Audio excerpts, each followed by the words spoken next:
Hello, CycleKarters. A whole bunch of people been doing little walkarounds, and a couple of people said I should do a couple with some of my cars, so we'll do one here and there. This is my 1935 Austin 7, a variant of it, because they all looked a little bit different, so I took cues from numerous different cars to come up with this little pretty thing.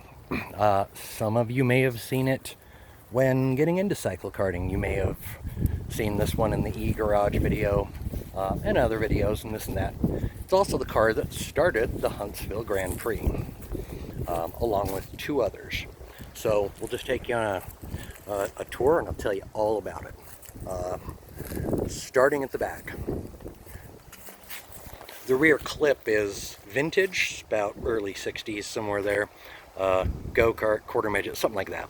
An old guy I used to hang out with, and we raced go-karts with, had it, and I kept trying to pry it out of him for a couple of years, and he finally caved in after I gave him a rare set of go-kart rims, and he said I could have it, but he said make sure to make it look good, kid. He said that. Sadly, he didn't live long enough to see the result. So we trimmed it down quite a bit to fit the car. The chrome trim on the back, as well as on the hood and on the right side, used to be the stainless steel from the back of a water cooler. I worked threw it away, and I saw that and thought, that's pretty, let's try that. The lower body, it's got a skirt, and it's a separate piece. It's a big, giant U-shaped piece spliced together with a bunch of other pieces of fiberglass, but it rounded out the look of the car. And unfortunately, I made it a little too low, because every time I go through, some low gutter or curb, I scrape the shit out of it, and I curse a lot.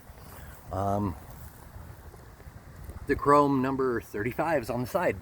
Those came from about a 1957-58 Johnson 35 horse outboard, and they were chrome, and I thought that matched it because, well, it's a 1935. Two holes in the back, one for the air cleaner, one for the exhaust. I didn't feel like running it out the back because we ran out of room. Tail light, that's vintage, teeny boat trailer or motorcycle trailer. The lens is hard to find. The chrome ring, Porsche 356, I believe. Gas cap, that's some vintage chrome gas cap that I cut out the top of a metal tank and screwed it to the car, making it look very similar to the real car. The real gas tank is actually a smaller tank mounted up inside, and it's a pain in the ass to fill, but it is what it is.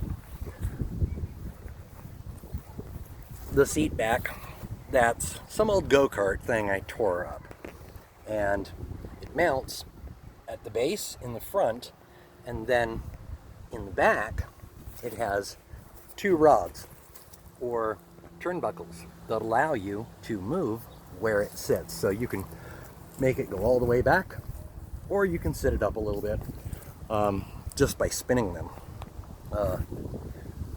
Car does run a chain tensioner inside, so you never really have to worry about too much. The brakes, they're MCP brakes with aggressive pads, so this car, it will lock them up.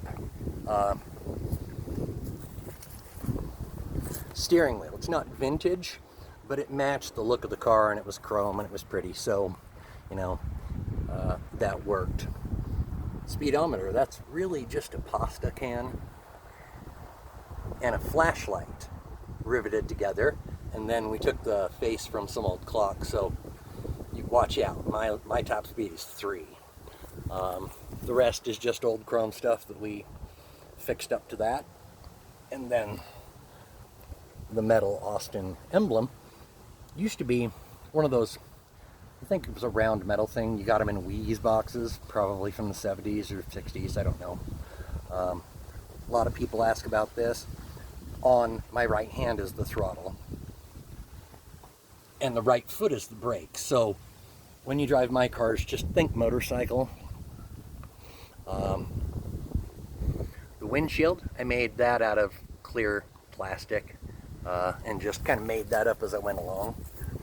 The chrome that's on the front, I trimmed that out to match what I thought would look good on the car. People that know old motorcycles will maybe remember these little deals. Those were the things that were hooked to the plastic fairings on some motorcycles. They have like little wing windows type things, and those allow you to tilt the windshield. Coupled to the turnbuckle that I put there, you can actually tilt the windshield. The chrome vents from that same water cooler.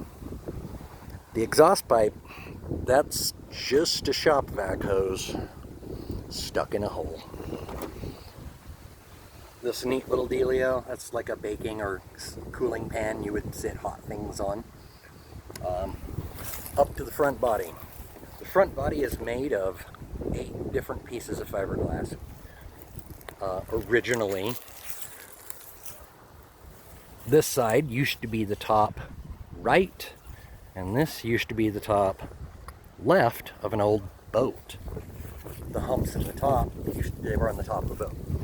Then we spliced in some center pieces right down the middle, and you really can't see it, but if you catch it in the right light, you can see the splices. Then we patched in 2 side pieces and a bottom piece. Sometimes you see this right here. I left this on the car because this car rolled at Huntsville 2020, the first Huntsville, so I left it there as a reminder. The suspension is a 5-link suspension that uses a transverse spring. Both of the radius rods on the sides of the car are turnbuckles, so you can adjust the direction the axle goes when it goes up and down. And as you can see, I've hit the body before because I got it wrong the first couple of times. The leaf spring, you can use almost any leaf spring on this car because of the way I designed it. Multiple mounting points. Mounts here with 1 bolt, so you can stuff spacers under there, raise it and lower it, and change the height of the car. To keep it all in one place, good panhard bar. And the axle, this axle's just the front axle cut off of a fun go-kart frame. That's all it is. This simple axle has never bent. Go-kart style steering, standard Azusa 3/4 inch spindles. Then we get to the wheels. The wheels aren't Honda wheels. Only the hubs are. Well, only that hub is.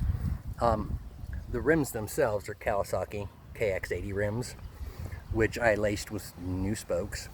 And then the hub adapters, they're not hub adapters at all. They're actually old Azusa TriStar go-kart rim halves.